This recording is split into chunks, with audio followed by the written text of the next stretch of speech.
টেনে হেসের ঘর থেকে নিয়ে যায়, যত মারার দরকার ততটুকু মারছে। আমি জ্ঞান হারাছিলাম, এই যে আমার এই অবস্থায় মারছে। আজিজুল, সাইম, আলমগীর, শহীদুল, এরা সবাই আসছিল। এরা ওয়াইফ প্রেম, হেরা আজিজুলের বউ, হেরা সবাই একসাথে দলবন্ধ ছিল। আমার ননাস রাশিদার সাথে কথা করছে যে আমাকে ধরে মারবে। আমার ননাস বলছে যে ওরা ধরে মারার পর যাওয়া হ্যাঁ বুঝবো। আমার প্রতিবেশী তারা আমার প্রতিবেশী। এই বিগত দিনে তারা আমাদের বাড়ির ভিতর দিয়ে তারা পানির নালা ছাড়ে। পরে ইদানিং করলো কি, দু এক কথা টুকিটাকি ঝগড়া লাগিয়া তারা রাস্তায় বেড়া দিলছে, তারা আমাদের মুখ দেখবে না। তখন আমি কি করছি, মাটি কাটাইয়া ভরাট করে আলছি। ভরাট করার পরে এই সূত্র ধরিয়া আমি তো বাড়িতে দেখি না, ব্যবসা করি। ব্যবসা করার পরে আমার কালকে সকাল আনুমানিক 10:30টার সময় আমার অফে আমার ফোন দিছে। ফোন দিলে আমি আসলাম, আইসা তারা জিজ্ঞাসা করলাম, জিজ্ঞাসা করার পরে আমরা অ্যাটাক করছে। সিরাজুল আইসা আমার বাড়িতে বলছে যে তুই কথা কইস না, বই থাক। এরকম আমার ফিরাইতে যাইয়া তারা রাতে মার খাওয়াইছে। পরে আমার বউর ওই যে দেউরির থেকে, এই যে বাড়ির বারান্দা থেকে এন থেকে ধরে নেওয়ার ইচ্ছা মতো তারা মারছে, পিড়াইছে। এই হলো সূত্র। তারা 2 দিন পরে আমার ওয়াইফের সাথে ঝগড়া করে মারামারি করতে চায়। মারামারি করেও তারা আইসা করে। পরে আমি অপারগতা স্বীকার হয়ে কালকে একটা থানায় অভিযোগ করছি। আমি 2 দিন পরে তারা ঝগড়া করে, আমরা ঠিক আছে আয়া দিই, ঝগড়া থাইমা যায়।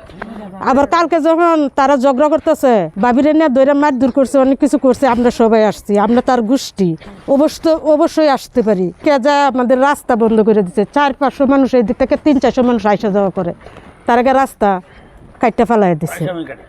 আমি আসার পরে আইসা দেখলাম যে আমার লোকেরা মারামারি করতেছে। তখন সিরাজুল আমার করলো যে আমি আর পারলাম না, কিন্তু সাইয়া দেখলাম যে সিরাজুলের শুধু খালি সিরাজুল আর দুজনে শুধু আমাদের লোকদেরকে ধরে রাখছে, আর ওরা মাইটপিট করতেছে।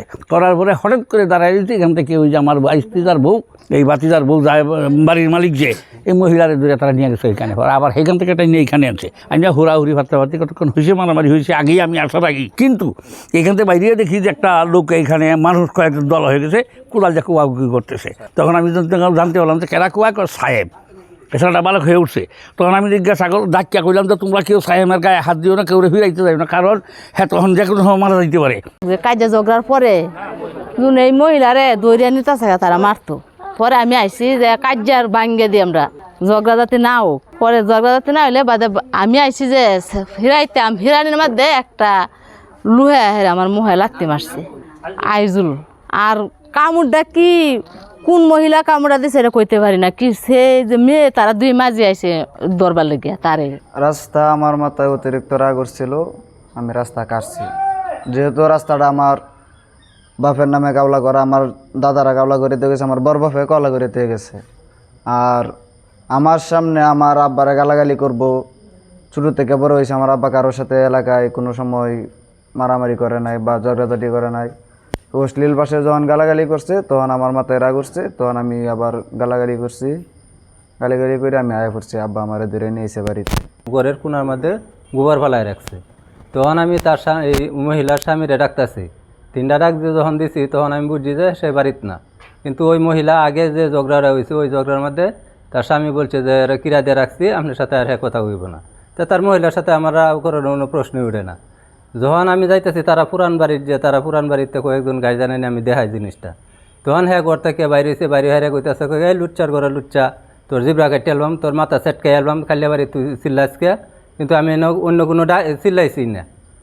যখন আমি তারা পুরান বাড়ি বাজাইতেছি, রাস্তার ওপরে গেছি, তখন দেখি আমার ছেলে আর আমার বাতি যাইতেছে। কিন্তু হ্যাঁ অশ্লীল ভাষা গালাগালি করতেই আছে। তখন হ্যাঁ যদি গালাগালি করে তার মানুষ তো আর মুখ মুন্ডাল না। তখন আমার ছেলে মনে হয় 2-1টা উত্তর দিছে, আমি শুনছি না এটা। উনার ভাষা প্রশ্ন উঠছেই না আমরা। তখন আমরা এই সেগারের ভিতরেই আমার ছেলেরা আর আমার বাতিজারা আমি তার ফাঁদে সরাই লইছি। সরাই লই আবার পরে ওই মহিলা ঘর থেকে দিলুরে ফোন দিছে তার স্বামীরে। ফোন দেওয়ার পরে দিলু এই প্রোগ্রামেই তার করাইল আছে যে হ্যাঁ আমার জায়গার মধ্যে গোবর ফালতেছে, আমি এটা কইতারতাম না, কইলে হ্যাঁ ঝগড়া করবো এটা। তখন তার স্বামী বাজার থেকে আয়ে আর ফোন দিয়া আইতাছে যে তোরা লাডি লুডি লই আয়, আমি আয়ে পড়ছি বাড়ির খানিক। এটা আমি আবার গরু দেওয়া যখন রাস্তাতে উঠি তখন আমি এটা শুনছি। শুনে আর আমি আর তাড়াতাড়ি আর বাড়িতে গেলাম। তখন এই তারা বাড়ির থেকে লোক আইতাছে আর লাডি লই আইতাছে। ওরা লোক কীরকম আছে আপনি এলাকাবাসীর কাছে যাচাই করে দেখেন। তার উপরে কোনো হাতি দেওয়া হয় না, বরঞ্চ তারা বাড়ির লোক আয়া হেরা আমাদের বাড়ির মহিলার নাহের ফুল নিয়েছে, গলার চেন নিয়েছে, কানের দুল লয়ে গেছে। আরও রাস্তাটা কিন্তু আমাদের জমির উপরে দিয়ে চলছে, এটা কোনো সরকারি বা কোনোই নাই। তো এটা নিয়ে আগেও গঞ্জাম চলছে, এই যে আনসার এটা মিটাই দিছে। পরে ওই যে বাঁচতে গিয়ে বলে 2-3 কূপ দিয়ে এটা ফেলাই দিচ্ছে, পরে আবার তার বাবা গিয়া তারে ধরে লইছে যে তুই রাস্তাটা কাটতেছ। না, আপত্তি তো এটাই যে তারা এটা সবসময় করে যে এটা সরকারি রাস্তা, সরকারি রাস্তা যদি হয় তাহলে তো আমাদের আপত্তি আছে যে আমাদের বাপদাদার কাউলার জমি তোরা সরকারি বলো, তাহলে তোরা এটা সরকারি করে বার করে নে, যদি তোরা সরকারি তাহলে তোরা রাস্তা না, নাহলে আমাদের আমরা সরাই নেব রাস্তা।